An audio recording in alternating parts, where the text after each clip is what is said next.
As the climate becomes more difficult, more hostile, we'll see bigger variations than we've become used to. We'll see bigger variations than our crops have become used to in terms of temperature, water, when the water comes, how intense it is when it comes. All those things are going to change. And our farming methods and the crops themselves grew up in a different kind of world. So that's a great challenge for us. It's a challenge that has to be met by research, development. What kinds of things? Well, we have to develop crops which are much more robust to these kinds of pressures.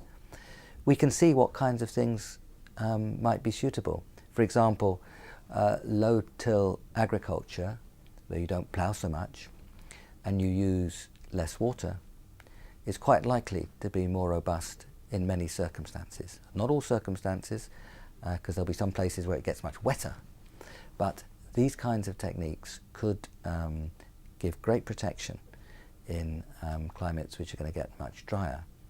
Now, the challenge there is that not every kind of crop variety will be suitable for these different kinds of methods of cultivation, and we're just going to have to develop them.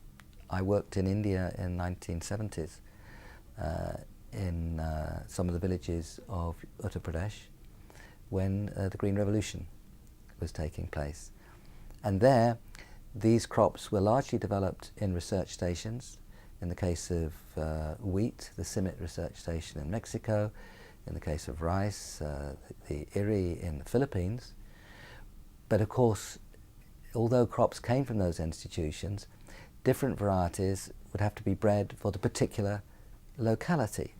So there was this kind of research going on of the sort of very fundamental sort in some of these international research institutions, but also in a very sort of practical and local adaptation in the local research stations. This is what we're going to need around the world. Since the 1970s, much more research has been done in the private sector and private companies like Monsanto in developing seeds. So you've had a rather big change actually in the source of these new varieties. I think what we need as a world is much stronger investment in the public sector of the kind that we did in the 60s and 70s of the world, and actually is still going on, but we need to put more resources into that.